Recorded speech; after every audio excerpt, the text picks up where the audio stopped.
This is a Primaris Lieutenant. I got it from the Warhammer Imperium magazine a few years ago, and it's been sitting on my shelf. This is a Dark Angel's successor chapter, the Cowled Wardens. I thought about trying to attempt this paint scheme after watching this video by Vince Venturella about how to highlight and shade in purple without ruining the saturation. To achieve this, I will need a good purple, some flesh highlights, of course some black, and white. I used a few other colors, but they weren't enough really to list.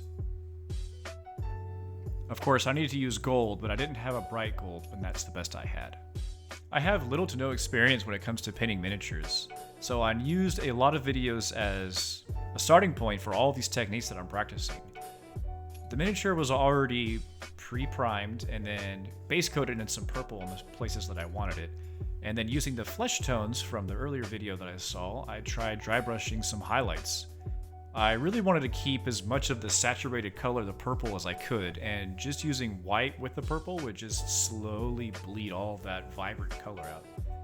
It's the very beginning of this whole painting session, but I have to admit I'm already feeling a little bit uncomfortable. So the next step I decided to try was layering and glazing to blend those flesh tone highlights into a more desirable purple color. After getting a more glaze type of consistency with my purple paints, I went to town.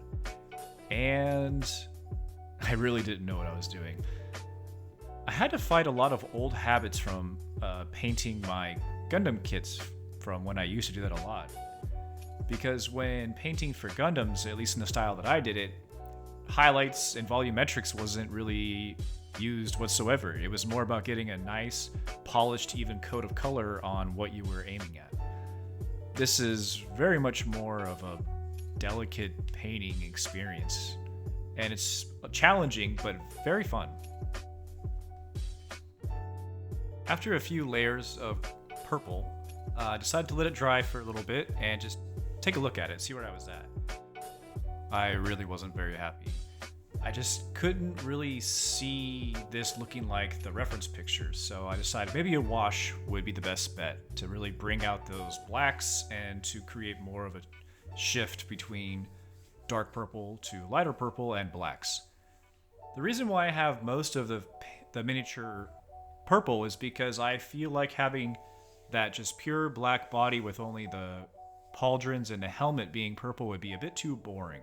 So I figured about trying to make the black parts actually incredibly dark purple to where maybe they would only appear purple at all under the most bright points of light.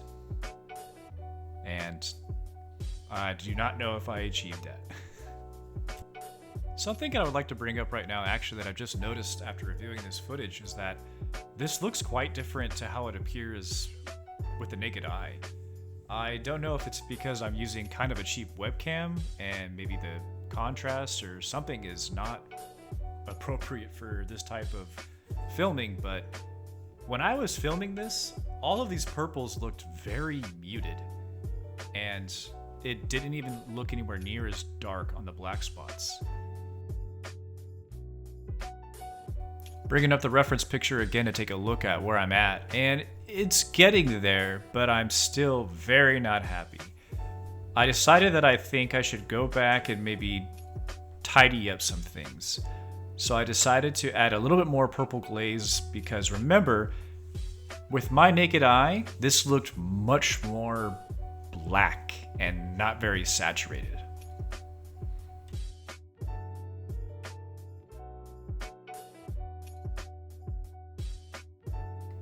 At this point, I felt that the black part of the armor was just way too flat, and I was trying to achieve that purple shine, I guess you would call it. So using the dry brushing technique, I thought I would try to slowly add up that gentle transition into a very dark hue of purple.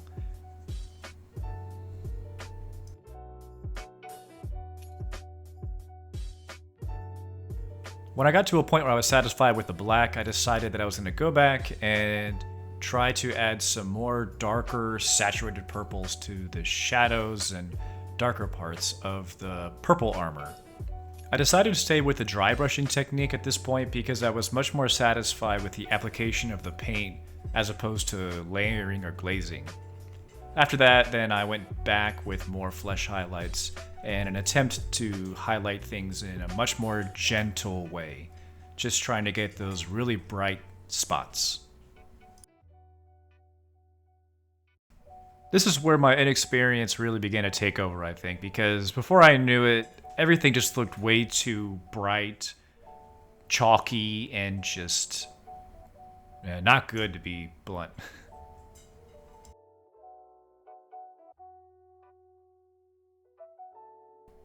It may have been smart to just end here and move on, but I decided to keep dry brushing because at this point I knew this wasn't going to be a very great looking miniature, and I wanted more practice with dry brushing to get more control and more moisture control on the brush.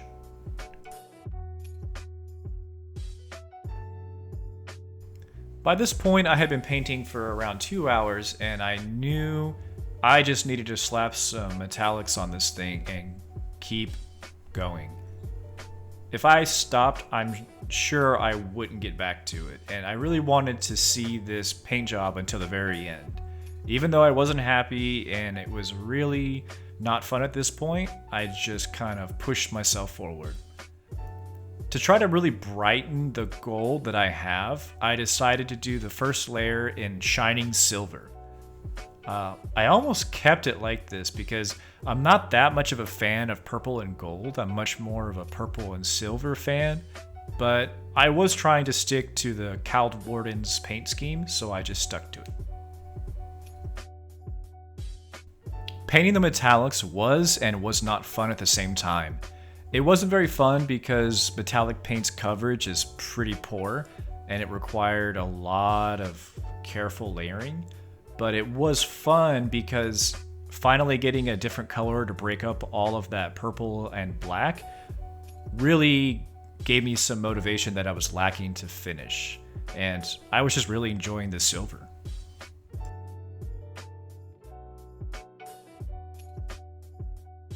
Even though I just said I preferred silver to gold with purple, I really liked this actually. I think having the shining silver as the base coat was the right call because this type of gold paint, the greedy gold from Army Painter, just really seemed to pop more with the shining silver base, and it went really well with the purple.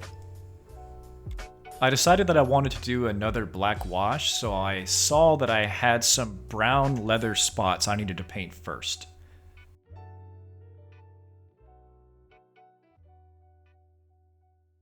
This layer of wash, I was much more careful about trying to get the black into only the darkest spots, and in doing so, I failed. And I was really ready to be done painting, so I just lathered it on all the spots that I thought it should be there.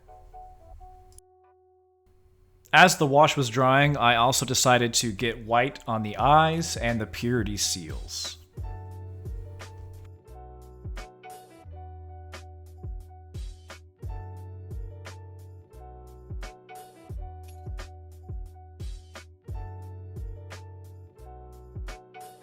As I was nearing the end of my painting session, I just tidied up some things, mostly the red for the wax seals and other small things.